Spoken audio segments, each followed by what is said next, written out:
Hello, sports fan. This is Stephen Hill for Sports Choice Plus to bring you a very special breakdown.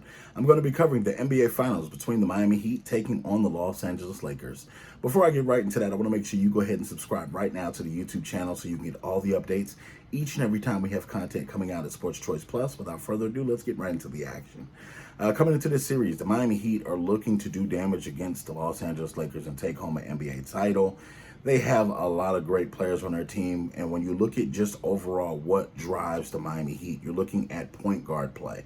When you look at the likes of Goran Dragic, when you look at the likes of Duncan Robinson, when you look at the likes of Tyler Herro, Kendrick Nunn, they have guys that can push the pace, that can also shoot the three ball. Don't forget Jimmy Butler. When you're looking at Jimmy Butler and how he plays the game of basketball, physical, he likes to play defense, he likes to get dirty. Offensively, he can get you buckets, but at the same time, he likes to play defense. So that's one of the big things for them.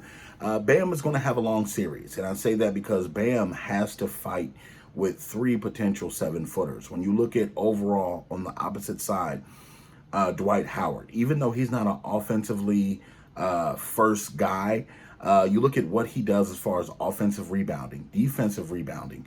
The Miami Heat are going to depend on a lot of offensive rebounding from Bam. They're going to depend on Kelly Olynyk to get in there as well, to try to get dirty and try to really push the pace.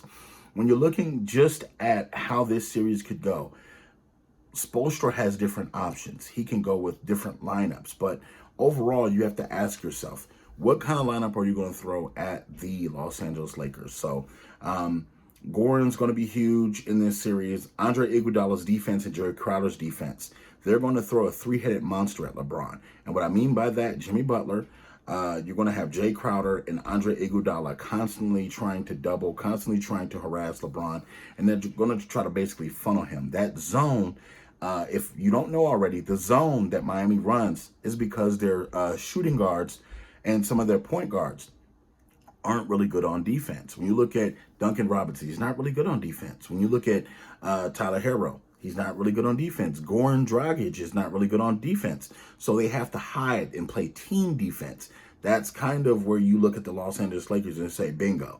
That's the very first thing we have as far as one of those schematic advantages. When you have LeBron James, he's going to be playing point guard. So if that zone that you have, he can step right through that zone and literally drive to the basket. Mistake that the Boston Celtics did not make. They were not driving enough to the basket. That zone is not strong enough to stop the Lakers. So they're going to have to play a little bit of man-to-man and really put those guys and say, hey, look, Spo, you're going to have to get these guys to play defense. This is how it's going to go.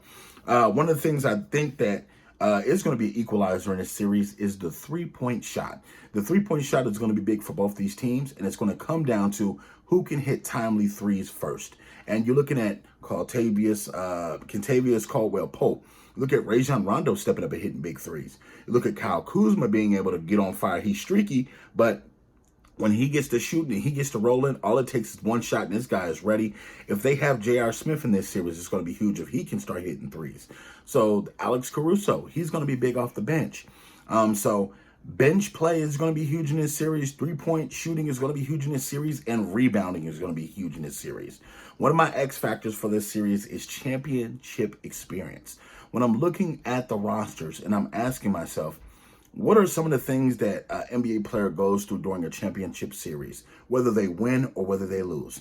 They take little things that worked for them. They take things that didn't work well for them, and you're starting to build off that. When you look at the Miami Heat, they don't have a lot of championship experience except by the means of Andre Iguodala. You look at what Andre's been through and what he's been able to do. You know, guys on the roster have been there, done that, got a T-shirt for it.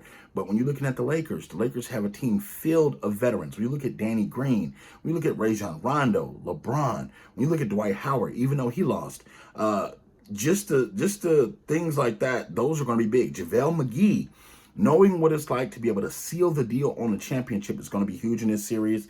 And I think Jimmy has to understand he has to play smart in this series. He cannot get technical fouls being an enforcer, because the Lakers have an enforcer as well. They have one of the Morris brothers, Markieff. If I'm not mistaken, Markieff Morris is the enforcer on the Lakers. So you're going to have Jimmy Butler have to max out.